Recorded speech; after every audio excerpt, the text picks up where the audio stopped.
पिछले कुछ सालों में एक चीज हम सब ने नोटिस की है कि गर्मी हर साल बढ़ रही है। 2024 ऑफिशियली दुनिया का सबसे गर्म साल रिकॉर्ड किया गया और उसके बाद भी टेम्परेचर रुकने का नाम नहीं ले रहा। पिछले कुछ सालों में टेम्परेचर लगातार नए रिकॉर्ड्स तोड़ रहा है और इंडिया में भी हीट वेव्स अब नॉर्मल से कई ज़्यादा फ्रीक्वेंट और इंटेंस हो चुकी हैं। आपके दिमाग में भी ये सवाल ज़रूर आता होगा कि पहले तो इतनी गर्मी नहीं होती थी, तो अब इतनी गर्मी कैसे बढ़ गई? दिन का तो ठीक है, लेकिन अब तो रात को भी गर्मी लग रही है। क्या आने वाले सालों में ये और भी डेंजरस होने वाला है? सच ये है कि ये सिर्फ एक नॉर्मल वेदर चेंज नहीं है। इसके पीछे ऐसे रीजंस हैं जो धीरे धीरे इंडिया को एक हाई हीट रिस्क जोन बना रहा है और अगर ये ट्रेंड ऐसे ही चलता रहा तो फ्यूचर में गर्मी सिर्फ अनकंफर्टेबल नहीं बल्कि डेंजरस भी हो सकती है। आज की इस वीडियो में हम फैक्ट्स, रिसर्च और रियल डेटा के थ्रू समझेंगे कि इंडिया का टेम्परेचर इतनी तेजी से क्यों बढ़ रहा है।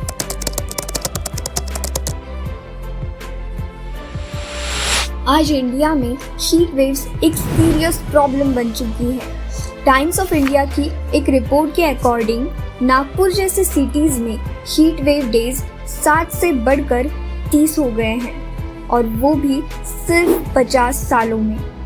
ऑल इंडिया रेडियो की एक रिपोर्ट के अकॉर्डिंग दुनिया के 100 सबसे गर्म शहरों में से 95 शहर इंडिया में हैं। जी हाँ, 95 सिटीज। इसका मतलब इस वक्त दुनिया के सबसे ज़्यादा एक्सट्रीम टेम्परेचर्स इंडिया में रिकॉर्ड हो रहे हैं।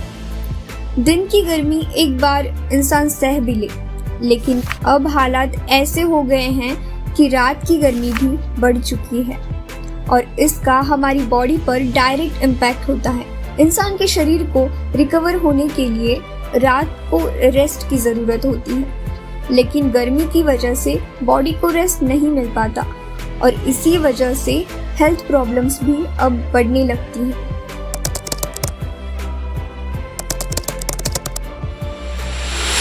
इस सब का सबसे बड़ा रीजन है ग्लोबल वार्मिंग। IPCC के अकॉर्डिंग अर्थ का टेम्परेचर ऑलरेडी 1.1 डिग्री सेल्सियस बढ़ चुका है। आपको लग रहा होगा कि सिर्फ 1 डिग्री ही तो बढ़ा है, लेकिन समझने वाली बात यह है कि अर्थ का सिस्टम बहुत सेंसिटिव होता है। अगर आपका बॉडी टेम्परेचर 1 डिग्री सेल्सियस भी बढ़ जाए तो आपको फीवर हो जाता है। वैसे ही अर्थ का 1 डिग्री सेल्सियस बढ़ना भी एक डेंजर सिग्नल है। अब जानते हैं कि ये सब होता कैसे है। जब हम कोल, पेट्रोल, डीजल जलाते हैं, फैक्ट्रीज चलाते हैं, पॉल्यूशन क्रिएट करते हैं, तो एटमॉस्फेयर में गैसेस रिलीज होती हैं, जैसे कार्बन डाइऑक्साइड। ये गैसेस एक ब्लैंकेट की तरह काम करती है जो हीट को बाहर जाने नहीं देती, जिससे हीट ट्रैप हो जाती है और फिर टेम्परेचर धीरे धीरे बढ़ता है और इसीलिए गर्मी ज़्यादा फील हो रही है।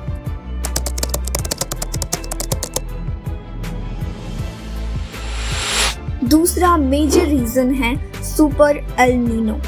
आपने भी इसके बारे में ज़रूर सुना होगा। पहले जानते हैं कि आखिर ये सुपर एल नीनो है क्या।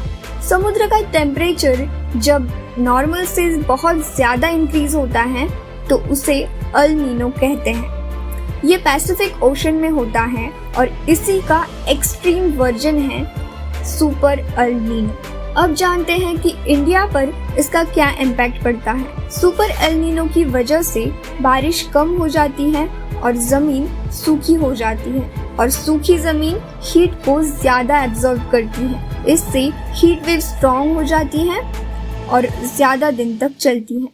नॉर्मली रात के टाइम टेम्परेचर ड्रॉप हो जाता है, लेकिन सुपर एल नीनो के टाइम हीट एटमॉस्फेयर में ट्रैप्ड रहती है और नाइट्स भी गर्म लगती है।